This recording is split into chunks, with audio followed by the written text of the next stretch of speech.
ఒకప్పుడు దేశంలో ఏ మూలను చూసినా కాంగ్రెస్ పార్టీ ఏలుబడి రాష్ట్రాలే కనిపించేవి. మోదీ పుణ్యమా అని సీన్ మొత్తం చేంజ్ అయింది.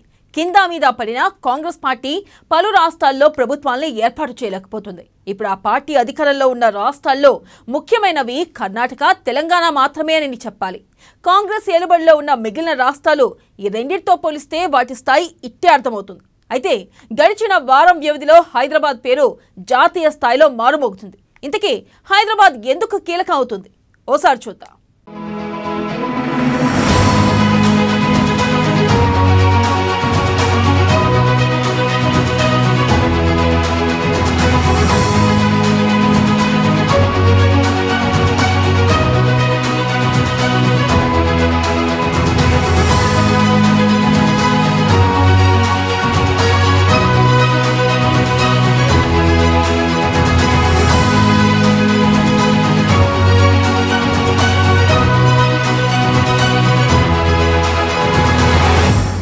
క్యాంపు రాజకీయాలకు అడ్డాగా హైదరాబాద్. నగరానికి మొన్న వచ్చిన జార్ఖండ్ ఎమ్మెల్యేలు ఇవాళ భాగ్య నగరానికి బీహార్ కాంగ్రెస్ ఎమ్మెల్యేలను కాపాడుకునేందుకు కాంగ్రెస్ యత్నం. కాంగ్రెస్ పార్టీకి సేఫ్ లాకర్ గా మారిన హైదరాబాద్.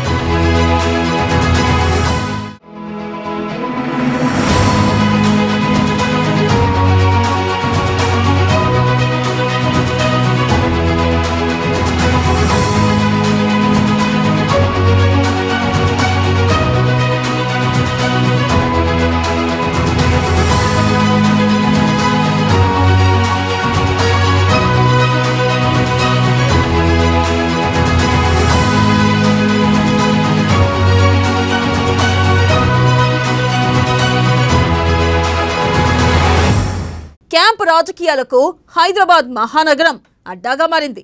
తెలంగాణలో కాంగ్రెస్ అధికారంలోకి రావడంతో దేశంలోని ఇతర రాష్ట్రాల్లో ఏదైనా రాజకీయ అనిశ్చితి ఏర్పడితే ఏఐసిసి భాగ్యనగరాన్ని సురక్షిత ప్రాంతంగా ఎంచుకుంటోంది.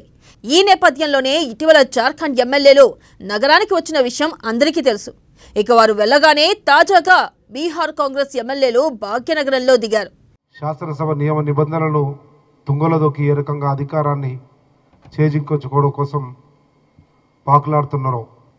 అటువంటి అప్రజాస్వామిక కుటిల నీతి భారతదేశంలో నడవదు అని మరొకసారి ఈరోజు జరిగినటువంటి జార్ఖండ్ అసెంబ్లీలో బల నిరూపణ జరగడం, అనేక ప్రయత్నాలు చేసి ప్రజాస్వామ్యయుతంగా ఎన్నికైనటువంటి ప్రభుత్వాన్ని కూలగొట్టడానికి అమిత్ షా, నరేంద్ర మోడీల ద్వయం చేసినటువంటి ప్రయత్నాన్ని కాదని ప్రజాస్వామ్యాన్ని గెలిపించడం జరిగింది. జార్ఖండ్ తెలంగాణ రాష్ట్రం కేంద్రంగా రేవంత్ రెడ్డి గారి నాయకత్వంలో అన్ని వర్గాలకు రక్షణ కల్పించబడుతుంది ఇక్కడ అనేటువంటి నమ్మకం, విశ్వాసంతో గత 4 రోజులుగా జార్ఖండ్ ఎమ్మెల్యేలు క్షేమంగా ఇక్కడ ఉండి, ఎందుకంటే అక్కడే ఉంటే ఏం జరుగుతుంది అనేటువంటి భయభ్రాంతుల పరిస్థితి ఉండడం వల్ల ఇక్కడ వచ్చి 4 రోజులు సురక్షితంగా సమిష్టిగా ఉండి మళ్ళీ ప్రజాస్వామ్యయుతంగా వారి హక్కును వినియోగించుకుని విజయం సాధించారు.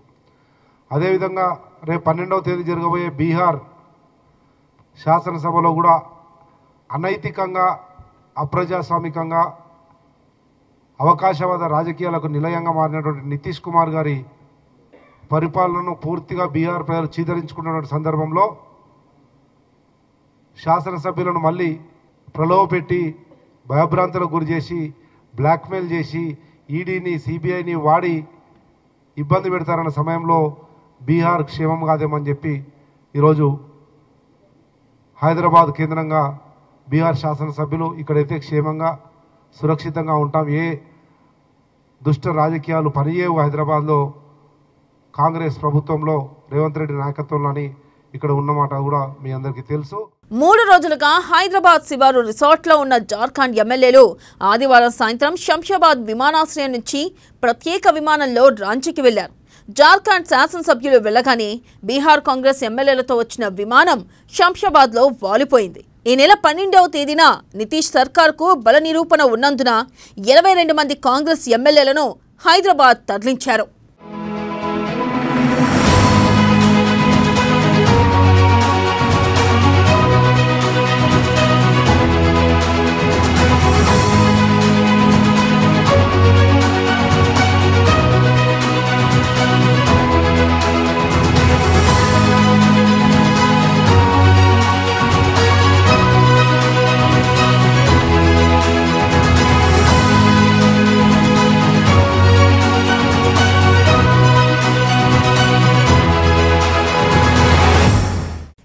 ఇబ్రహీంపట్నం ఎమ్మెల్యే మల్రెడ్డి రంగారెడ్డి వారిని తీసుకుని స్థానికంగా ఉన్న రిసార్ట్లో బస ఏర్పాటు చేశారు.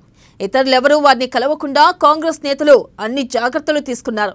బీజేపీ జేడీయూ సర్కార్ బీహార్ ఎమ్మెల్యేలను వారి పక్షంలోకి లాగేందుకు గట్టిగా ప్రయత్నాలు చేస్తుందనే కాంగ్రెస్ అధిష్టానం అప్రమత్తమై హైదరాబాద్కు పంపినట్లు సమాచారం.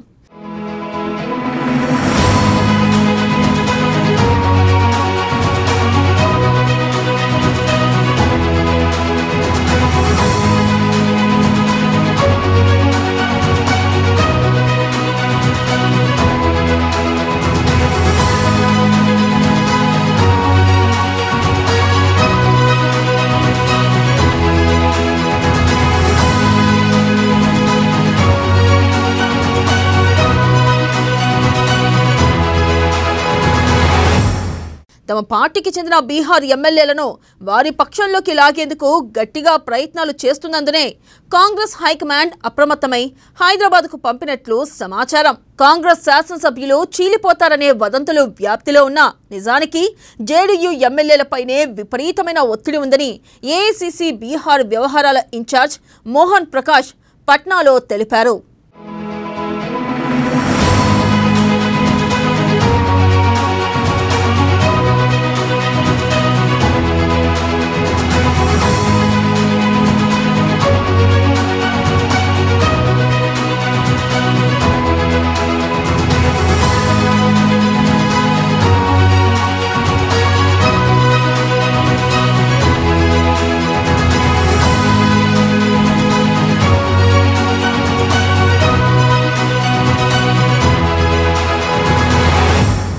కొద్ది రోజులుగా జార్ఖండ్లో కొనసాగుతున్న రాజకీయ అనిశ్చితికి తెరపడింది.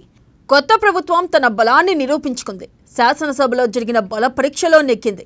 ముఖ్యమంత్రి చంపాయి సోరెన్ ప్రభుత్వాన్ని పడగొట్టడానికి బీజేపీ చేసిన ప్రయత్నాలేవీ ఫలించలేదు. చంపాయి సోరెన్ ప్రభుత్వానికి మొత్తం 47 మంది సభ్యులు మద్దతు తెలిపారు. వారంతా అనుకూలంగా ఓటు వేశారు. 26 మంది ప్రతిపక్ష పార్టీల సభ్యులు వ్యతిరేకంగా నిలిచారు. ఇందులో 25 మంది బీజేపీ సభ్యులు కాగా ఒకరు ఆ పార్టీ మిత్రపక్షం ఆల్ జార్ఖండ్ స్టూడెంట్స్ యూనియన్కి చెందిన సభ్యులు. మొత్తంగా వారికి హైదరాబాద్ కలిసొచ్చిందనే చెప్పవచ్చు.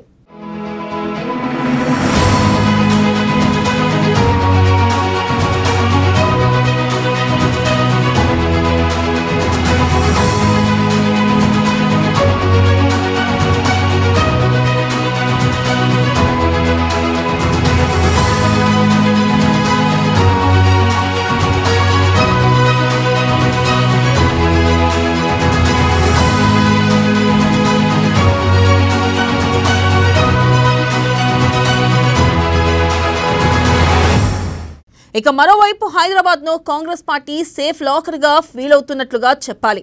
ఈ 2 ఎపిసోడ్లలో కాంగ్రెస్ అధినాయకత్వం ఏం కోరుకున్నదో అదే జరగడంపై వారు హ్యాపీగా ఉన్నట్లు చెబుతున్నారు. అదే సమయంలో సీఎం రేవంత్ గ్రాఫ్ సైతం భారీగా పెరిగినట్లుగా తెలుస్తుంది. ఏమైనా జార్ఖండ్ బీహార్ ఎమ్మెల్యేల ఎపిసోడ్ రేవంత్ కు పార్టీలో మరింత బలం పెరిగేలా చేసిందని చెప్పక తప్పదు.